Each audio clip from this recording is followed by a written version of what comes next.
From Essays First 41. A ruddy drop of manly blood the surging sea outweighs. The world uncertain comes and goes, the lover rooted stays. I fancied he was fled, and after a many a year, glowed unexhausted kindliness, like daily sunrise there. My careful heart was free again, O friend, my bosom said. Through thee alone the sky is arched, through thee the roses red. All things through thee take nobler form and look beyond the earth, and is the mill-round of our fate a sun-path in thy worth? Me too thy nobleness has taught to master my despair. The fountains of my hidden life are through thy friendship fair. We have a great deal more kindness than is ever spoken. Maugre all the selfishness that chills like east winds the world. The whole human family is bathed with an element of love, like a fine ether. How many persons we meet in houses, whom we scarcely speak to, whom yet we honor, and who honor us. How many we see in the street, or sit with in church, whom, though silently, we warmly rejoice to be with. Read the language of these wandering eye-beams, the heart knoweth. The effect of the indulgence of this human affection is a certain cordial exhilaration. In poetry and in common speech, the emotions of benevolency and complacency which are felt towards others are likened to the material effects of fire. So swift, or much more swift, more active, more cheering, are these fine inward irradiations. From the highest degree of passionate love to the lowest degree of goodwill, they make the sweetness of life. Our intellectual and active powers increase with our affection.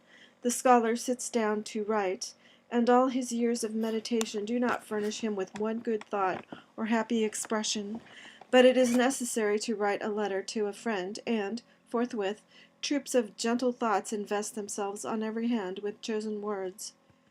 See in any house where virtue and self-respect abide, the palpitation which the approach of a stranger causes. A commended stranger is expected and announced, and an uneasiness betwixt pleasure and pain invades all the hearts of a household. His arrival almost brings fear to the good hearts that would welcome him. The house is dusted, all things fly into their places, the old coat is exchanged for the new, and they must get up a dinner if they can. Of a commended stranger, only the good report is told by others, only the good and new is heard by us. He stands to us for humanity. He is what we wish. Having imagined and invested him, we ask how we should stand related in conversation and action with such a man, and are uneasy with fear. The same idea exalts conversation with him. We talk better than we are wont. We have the nimblest fancy, a richer memory, and our dumb devil has taken leave for the time. For long hours we can continue a series of sincere, graceful, rich communications, drawn from the oldest, secretest experience, so that they who sit by of our own kinsfolk and acquaintance shall feel a lively surprise at our unusual powers. But as soon as the stranger begins to intrude his partialities, his definitions, his defects into the conversation, it is all over. He has heard the first, the last, and best he will ever hear from us. He is no stranger now. Vulgarity, ignorance, misapprehension are all old acquaintances. Now, when he comes, he may get the order, the dress, and the dinner, but the throbbing of the heart and the communications of the soul no more. What is so pleasant as these jets of affection which make a young world for me again? What so delicious as the just and firm encounter of two in a thought, in a feeling? How beautiful, on their approach to this beating heart, the steps and forms of the gifted and the true. The moment we indulge our affections, the earth is metamorphosed. There is no winter and no night. All tragedies, all ennuis vanish, all duties even. Nothing fills the proceeding eternity but the forms all radiant of beloved persons. Let the soul be assured that somewhere in the universe it should rejoin its friend, and it would be content and cheerful alone for 1,000 years. I awoke this morning with devout thanksgiving for my friends, the old and the new. Shall I not call God the beautiful, who daily showeth himself so to me in his gifts? I chide society. I embrace solitude, and yet I am not so ungrateful as not to see the wise, the lovely, and the noble-minded, as from time to time they pass my gate. Who hears me, who understands me, becomes mine, a possession for all time. Nor is nature so poor but she gives me this joy several times, and thus we weave social threads of our own, a new web of relations, and as many thoughts in succession substantiate themselves, we shall by and by stand in a new world of our own creation, and no longer strangers and pilgrims in a traditionary globe. My friends have come to me unsought. The great God gave them to me. By oldest right, by the divine affinity of virtue with itself, I find them, or rather, not I, but the deity in me and in them, derides and cancels the thick walls of individual character, relation, age, sex, circumstance, at which he usually connives, and now makes many one. High thanks I owe you, excellent lovers, who carry out the world for me to new and noble depths, and enlarge the meaning of all my thoughts. These are new poetry of the first bard, poetry without stop, hymn, ode, and epic, poetry still flowing, Apollo and the Muses chanting still. Will these two separate themselves from me again, or some of them? I know not, but I fear it not, for my relation to them is so pure, that we hold by simple affinity, and the genius of my life being thus social, the same affinity will exert its energy on whomsoever is as noble as these men and women, wherever I may be. I confess to an extreme tenderness of nature on this point. It is almost dangerous to me to crush the sweet poison of misused wine of the affections. A new person is to me a great event, and hinders me from sleep. I have often had fine fancies about persons which have given me delicious hours, but the joy ends in the day, it yields no fruit. Thought is not born of it, my action is very little modified. I must feel pride in my friend's accomplishments, as if they were mine, and a property in his virtues. I feel as warmly when he is praised as the lover when he hears applause of his engaged maiden. We overestimate the conscience of our friend. His goodness seems better than our goodness, his nature finer, his temptations less. Everything that is his name, his form, his dress, books, and instruments, fancy enhances. Our own thought sounds new and larger from his mouth. Yet the systole and diastole of the heart are not without their analogy in the ebb and flow of love. Friendship, like the immortality of the soul, is too good to be believed. The lover, beholding his maiden, half knows that she is not verily that which he worships, and in the golden hour of friendship we are surprised with shades of suspicion and unbelief. We doubt that we bestow on our hero the virtues in which he shines, and afterwards worship the form to which we have ascribed this divine inhabitation. In strictness, the soul does not respect men as it respects itself. In strict science, all persons underlie the same condition of an infinite remoteness. Shall we fear to cool our love by mining for the metaphysical foundation of this Elysian temple? Shall I not be as real as the things I see?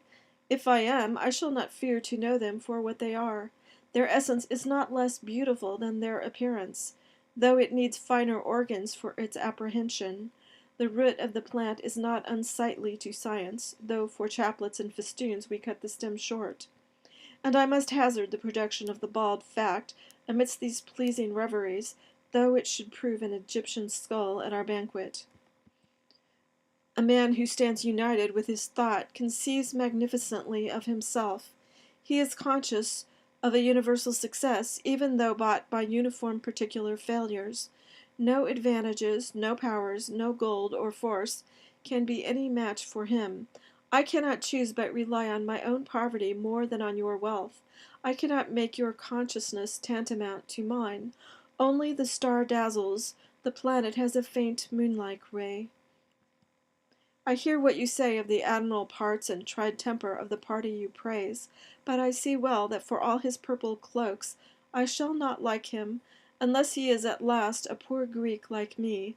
I cannot deny it, O friend, that the vast shadow of the phenomenal includes thee also in its pied and painted immensity, thee also, compared with whom all else is shadow. Thou art not being, as truth is, as justice is. Thou art not my soul, but a picture and effigy of that. Thou hast come to me lately, and already thou art seizing thy hat and cloak. Is it not that the soul puts forth friends as the tree puts forth leaves, and presently, by the germination of new buds, extrudes the old leaf? The law of nature is alternation forevermore. Each electrical state superinduces the opposite. The soul environs itself with friends, that it may enter into a grander self-acquaintance or solitude. And it goes alone for a season, that it may exalt its conversation or society. This method betrays itself along the whole history of our personal relations. The instinct of affection revives the hope of union with our mates, and the returning sense of insulation recalls us from the chase. Thus every man passes his life in the search after friendship, and if he should record his true sentiment, he might write a letter like this to each new candidate for his love. Dear friend, if I was sure of thee, sure of thy capacity, sure to match my mood with thine, I should never think again of trifles in relation to thy comings and goings. I am not very wise. My moods are quite attainable, and I respect thy genius. It is to me as yet unfathomed, yet dare I not presume in thee a perfect intelligence of me, and so thou art to me a delicious torment. Thine ever or never. Yet these uneasy pleasures and fine pains are for curiosity and not for life. They are not to be indulged. This is to weave cobweb and not cloth. Our friendships hurry to short and poor conclusions, because we have made them a texture of wine and dreams, instead of the tough fiber of the human heart. The laws of friendship are austere and eternal, of one web with the laws of nature and of morals. But we have aimed at a swift and petty benefit, to suck a sudden sweetness. We snatch at the slowest fruit in the whole garden of God, which many summers and many winters must ripen. We seek our friend not sacredly, but with an adulterate passion, which would appropriate him to ourselves. In vain. We are armed all over with subtle antagonisms, which, as soon as we meet, begin to play, and translate all poetry into stale prose. Almost all people descend to meet. All association must be a compromise, and, what is worst, the very flower and aroma of the flower of each of the beautiful natures disappears as they approach each other. What a perpetual disappointment is actual society, even of the virtuous and gifted. After interviews have been compassed with long foresight, we must be tormented presently by baffled blows, by sudden, unseasonable apathies, by epilepsies of wit and of animal spirits, in the heyday of friendship and thought. Our faculties do not play us true, and both parties are relieved by solitude. I ought to be equal to every relation. It makes no difference how many friends I have, and what content I can find in conversing with each, if there be one to whom I am not equal. If I have shrunk unequal from one contest, the joy I find in all the rest becomes mean and cowardly. I should hate myself if then I made my other friends my asylum. The valiant warrior, famous for fight, after 100 victories once foiled, is from the book of honor raised quite, and all the rest forgot for which he toiled. Our impatience is thus sharply rebuked. Bashfulness and apathy are a tough husk, in which a delicate organization is protected from premature ripening. It would be lost if it knew itself before any of the best souls were yet ripe enough to know and own it. Respect the natural consummate, which hardens the ruby in 1,000,000 years, and works in duration, in which Alps and Andes come and go as rainbows. The good spirit of our life has no heaven, which is the price of rashness. Love, which is the essence of God, is not for levity, but for the total worth of man. Let us not have this childish luxury in our regards, but the austerest worth. Let us approach our friend with an audacious trust in the truth of his heart, in the breadth impossible to be overturned of his foundations. The attractions of this subject are not to be resisted, and I leave for the time all account of subordinate social benefit, to speak of that select and sacred relation which is a kind of absolute, and which even leaves the language of love suspicious and common. So much is the this purer, and nothing is so much divine. I do not wish to treat friendships daintily, but with roughest courage. When they are real, they are not glass threads or frostwork, but the solidest thing we know. For now, after so many ages of experience, what do we know of nature or of ourselves? Not one step has man taken toward the solution of the problem of his destiny. In one condemnation of folly stand the whole universe of men, but the sweet sincerity of joy and peace, which I draw from this alliance with my brother's soul, is the nut itself, whereof all nature and all thought is but the husk and shell. Happy is the house that shelters a friend. It might well be built, like a festal bower or arch, to entertain him a single day. Happier if he know the solemnity of that relation, and honor its law. He who offers himself a candidate for that covenant comes up, like an Olympian, to the great games where the firstborn of the world are the competitors.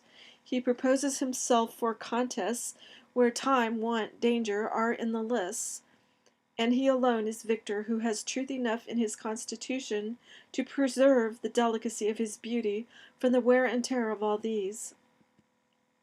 The gifts of fortune may be present or absent, but all the speed in that contest depends on intrinsic nobleness and the contempt of trifles.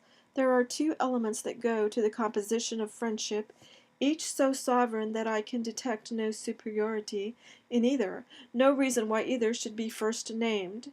One is truth. A friend is a person with whom I may be sincere. Before him I may think aloud.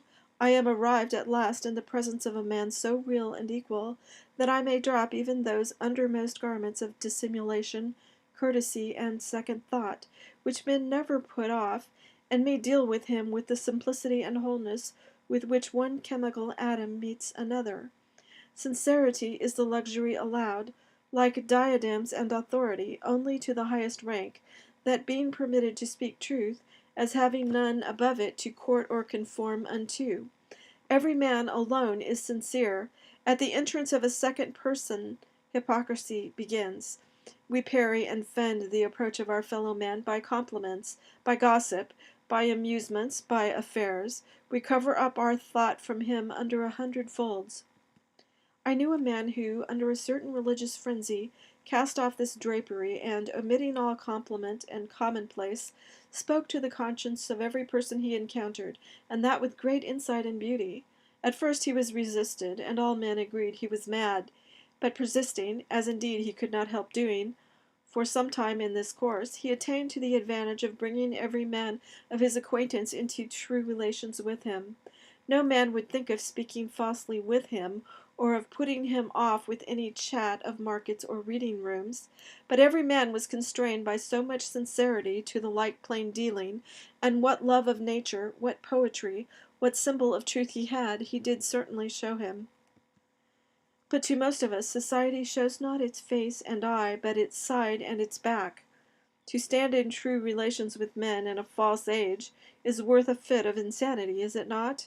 We can seldom go erect. Almost every man we meet requires some civility, requires to be humored. He has some fame, some talent, some whim of religion or philanthropy in his head that is not to be questioned, and which spoils all conversation with him. But a friend is a sane man who exercises not my ingenuity, but me. My friend gives me entertainment without requiring any stipulation on my part. A friend, therefore, is a sort of paradox in nature. I who alone am, I who see nothing in nature, whose existence I can confirm with equal evidence to my own, behold now the semblance of my being, in all its height, variety, and curiosity, reiterated in a foreign form, so that a friend may well be reckoned the masterpiece of nature. The other element of friendship is tenderness. We are holden to men by every sort of tie, by blood, by pride, by fear, by hope, by lucre, by lust, by hate, by admiration, by every circumstance and badge and trifle, but we can scarce believe that so much character can subsist in another as to draw us by love. Can another be so blessed and we so pure that we can offer him tenderness? When a man becomes dear to me, I have touched the goal of fortune.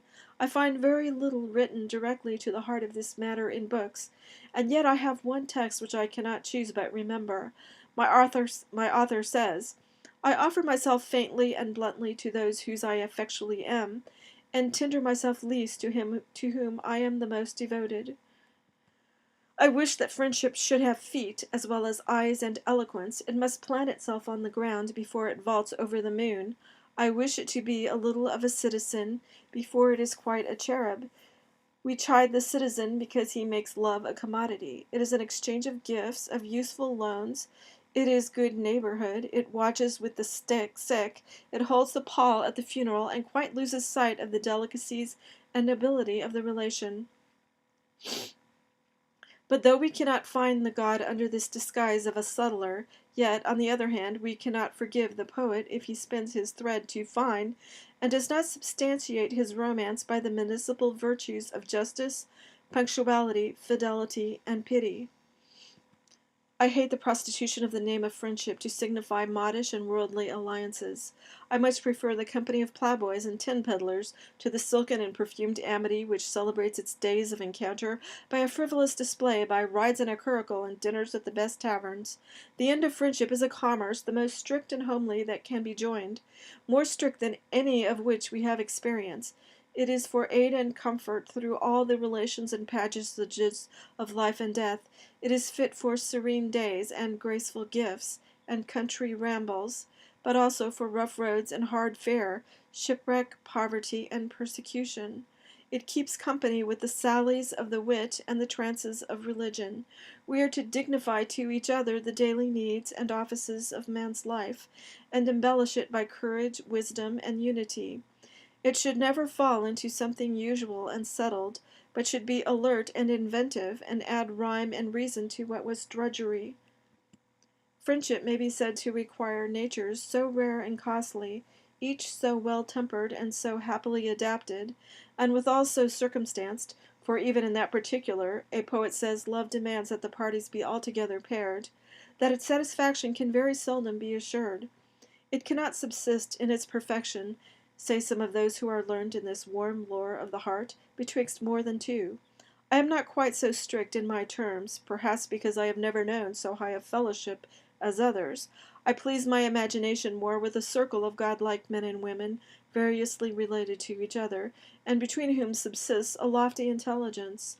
But I find this law of 1 to 1 peremptory for conversation, which is the practice and consummation of friendship. Do not mix waters too much. The best mix as ill as good and bad. You shall have very useful and cheering discourse at several times with 2 several men, but let all 3 of you come together, and you shall not have one new and hearty word. 2 may talk and 1 may hear, but 3 cannot take part in a conversation of the most sincere and searching sort. In good company there is never such discourse between 2 across the table as takes place when you leave them alone. In good company the individuals merge their egotism into a social soul exactly coextensive with the several consciousnesses there present. No partialities of friend to friend, no fondnesses of brother to sister, of wife to husband, are there pertinent, but quite otherwise. Only he may then speak who can sail on the common thought of the party, and not poorly limited to his own. Now this convention, which good sense demands, destroys the high freedom of great conversation, which requires an absolute running of 2 souls into one. No 2 men but, being left alone with each other, enter into simpler relations. Yet it is affinity that determines which 2 shall converse.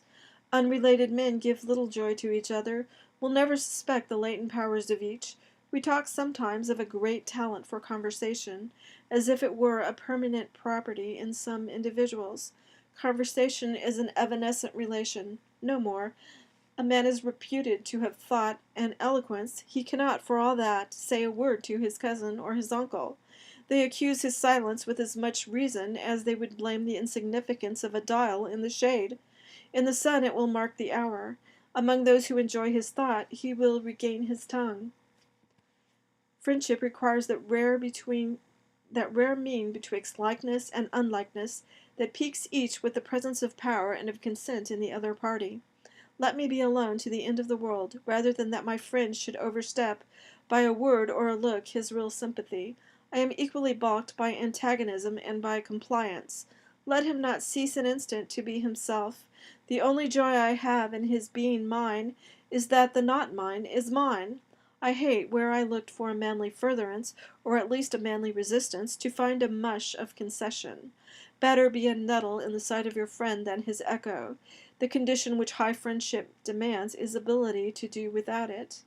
That high office requires great and sublime parts. There must be very two before there can be very one. Let it be an alliance of two large, formidable natures, mutually beheld, mutually feared, before yet they recognize the deep identity which, beneath these disparities, unites them. He only is fit for this society who is magnanimous, who is sure that greatness and goodness are always economy, who is not swift to intermeddle with his fortunes. Let him not intermeddle with this. Leave to the diamond its ages to grow, nor expect to accelerate the burrs of the eternal. Friendship demands a religious treatment. We talk of choosing our friends, but friends are self-elected. Reverence is a great part of it. Treat your friend as a spectacle. Of course he has merits that are not yours, and that you cannot honor, if you must needs hold him close to your person. Stand aside. Give those merits room. Let them mount and expand. Are you the friend of your friend's buttons, or of his thought? To a great heart he will still be a stranger in 1,000 particulars, that he may come nearer in the holiest ground. Leave it to girls and boys to regard a friend as property, and to suck a short and all-confounding pleasure instead of the noblest benefit. Let us buy our entrance to this guild by a long probation. Why should we desecrate noble and beautiful souls by intruding on them? Why insist on rash personal relations with your friend? Why go to his house or know his mother and brother and sisters? Why be visited by him at your own? Are these things material to our covenant? Leave this touching and clawing. Let him be to me a spirit, a message, a thought, a sincerity, a glance from him. I want but not news nor pottage. I can get politics and chat and neighborly conveniences from cheaper companions. Should not the society of my friend be to me poetic, pure, universal, and great as nature itself? Ought I to feel that our tie is profane in comparison with yonder bar of cloud that sleeps on the horizon, or that clump of waving grass that divides the brook? Let us not vilify, but raise it to that standard. That great defying eye, that scornful beauty of his mien and action, do not pique yourself on reducing, but rather fortify and enhance. Worship his superiorities. Wish him not less by a thought, but hoard and tell them all. Guard him as thy counterpart. Let him be to thee forever a sort of beautiful enemy, untamable, devoutly revered, and not a trivial conveniency to be soon outgrown and cast aside. The hues of the opal, the light of the diamond are not to be seen, if the eye is too near. To my friend I write a letter, and from him I receive a letter. That seems to you a little. It suffices me. It is a spiritual gift worthy of him to give, and of me to receive. It profanes nobody. In these warm lines the heart will trust itself, as it will not to the tongue, and pour out the prophecy of a godlier existence than all the annals of heroism have yet made good.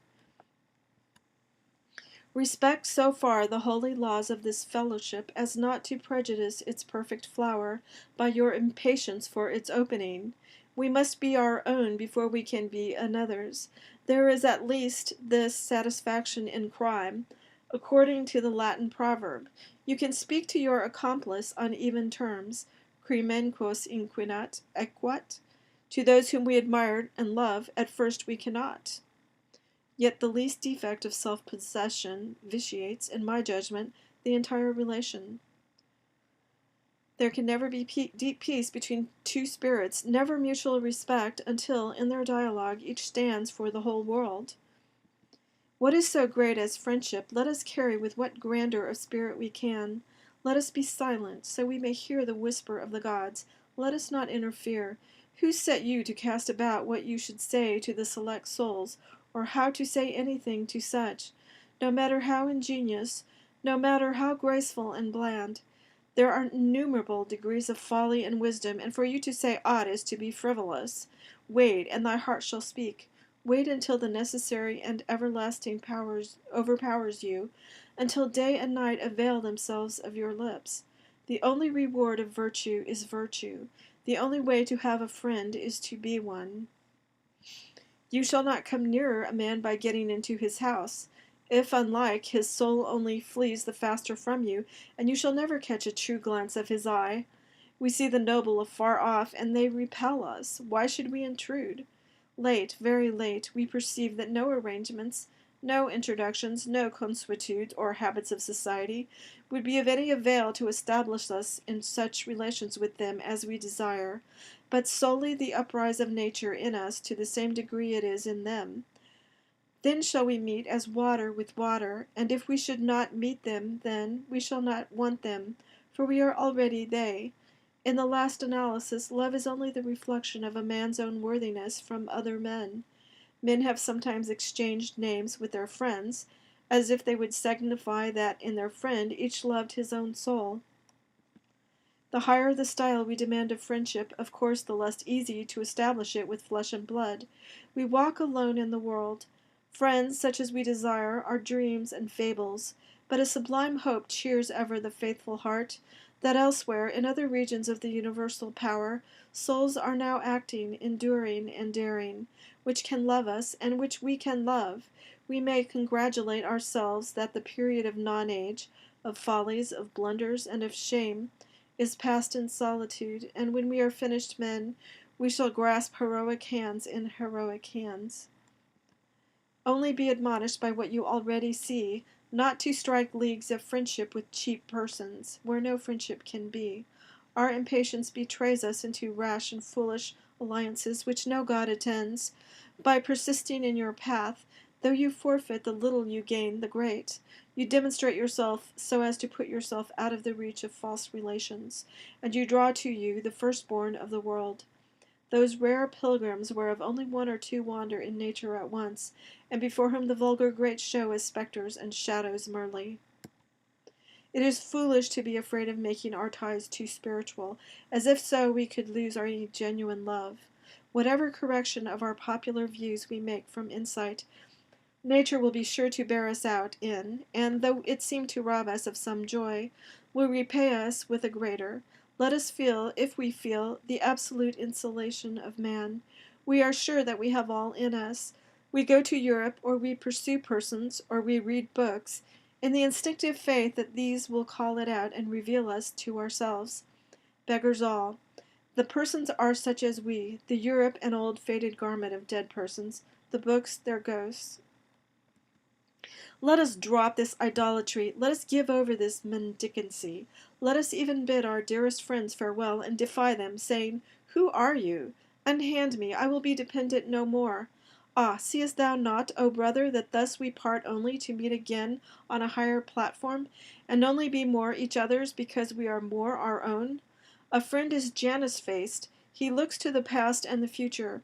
He is the child of all my foregoing hours, the prophet of those to come, and the harbinger of a greater friend. I do then with my friends as I do with my books. I would have them where I can find them, but I seldom use them. We must have society on our own terms, and admit or exclude it on the slightest cause. I cannot afford to speak much with my friend. If he is great, he makes me so great that I cannot descend to converse. In the great days, presentiments hover before me in the firmament. I ought then to dedicate myself to them. I go in that I may seize them. I go out that I may seize them. I fear only that I may lose them receding into the sky in which now they are only a patch of brighter light. Then, though I prize my friends, I cannot afford to talk with them and study their visions, lest I lose my own. It would indeed give me a certain household joy to quit this lofty seeking, this spiritual astronomy, or search of stars, and come down to warm sympathies with you, but then I know well I shall mourn always the vanishing of my mighty gods. It is true, next week I shall have languid moods, when I can well afford to occupy myself with foreign objects. Then I shall regret the lost literature of your mind, and wish you were here by my side again. But if you come, perhaps you will find my mind only with new visions, not with yourself, but with your lustres, and I shall not be able any more than now to converse with you. So I will owe to my friends this evanescent intercourse. I will receive from them not what they have, but what they are. They shall give me that which properly they cannot give, but which emanates from them. But they shall not hold me by any relations less subtle and pure. We will meet as though we met not, and part as though we parted not. It has seemed to me lately more possible than I knew to carry a friendship greatly on one side without due correspondence on the other. Why should I cumber myself with regrets that the receiver is not capacious? It never troubles the sun that some of his rays fall wide and vain into ungrateful space, and only a small part on the reflecting planet. Let your greatness educate the crude and cold companion. If he is unequal, he will presently pass away, but thou art enlarged by thy own shining, and, no longer a mate for frogs and worms, dost soar and burn with the gods of the Empyrean.